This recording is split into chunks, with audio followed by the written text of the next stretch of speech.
Now, another type of network is exhibited, or we can have this network also in electric circuits. No, electric circuit is an example of a network, of an electrical network, and normally we can apply the analysis. We can apply the analysis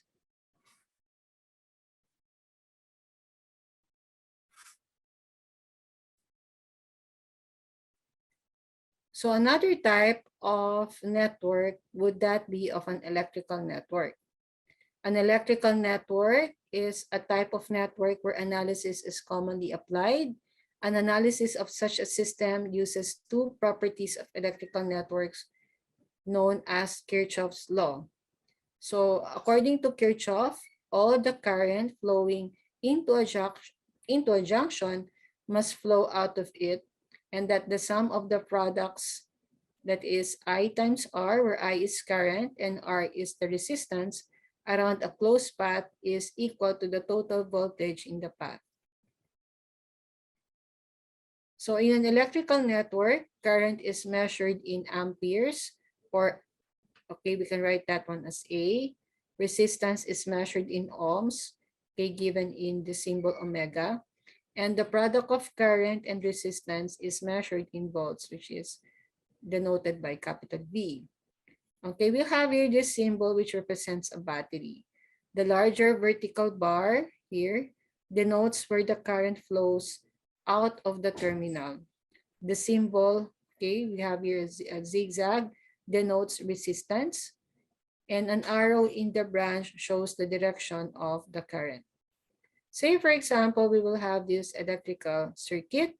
Determine the currents I sub 1, I sub 2, and I sub 3 for the electric network given below.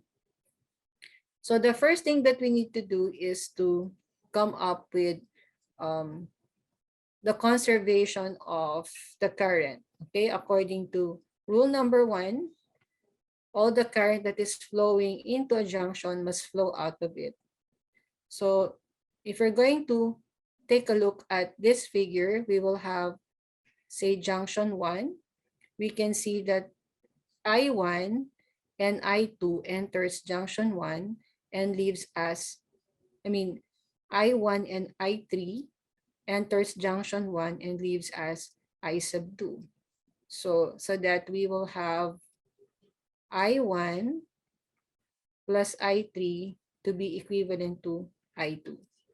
Now, the second condition, according to Kirchhoff, is that the sum of the products IR around a closed path is equal to the total voltage in the path. So we can see here that we will have this direction. We can have I1 times R1 plus I2 times R2 will be equivalent to the total voltage, which is 7. Okay, so we will have here I1 times R1, as well as plus here you will have your I2 times R sub 2 is equivalent to, so you have here that loop is equivalent to 7 volts. Now, as you can see, I1 times R1, and R1 is 3. So that means we will have your 3I1 as well as 2I2 is equivalent to 7. So again, let this be our equation 1. Let this be our equation 2. Now another loop will be at the second, okay, we will have here the second portion, or the lower portion. So again, we will have I3 times R3 plus I2 times R2 to be equivalent to 8 volts. Okay, so we will have here I3 times R3 and then plus I2 times R2 equivalent to 8 volts. And since R3 is 4, so we will have 4I3 as well as 2I2 is equivalent to 8. Let this be our equation 3. So we're ready to set up the system of linear equation. Let us summarize that one. So the system of equation will be I1 plus I3 is equivalent to I2. Or let's say that will be equivalent to 0. Okay, so since we will have a 3 unknowns, I1, I2, and I3, so we can express equation 1 as I1 plus I2 plus I3 equivalent to 0. And then for equation 2, we will have your 3I1 plus 2I2 is equivalent to 7. And we will have here 2I2 plus 4I3 equivalent to 8. Or the augmented matrix. So what will be the augmented matrix? The augmented matrix will be 1, 3, 1, 3, 0. And then we will have 1, and then 2, and then 2. And for I3, we have your 1, we have your 0, and then 4. And they're all equivalent to 0, 7, 8.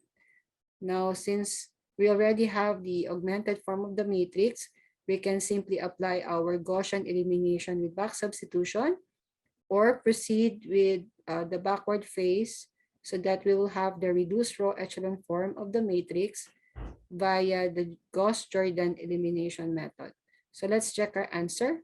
So here we'll be able to see first applying the first law of Kirchhoff, wherein we find the conservation principle, and then doing the balance among the loops and come up with the system of linear equation in 3 unknowns, transforming that one into the augmented matrix, as well as the reduced row echelon form.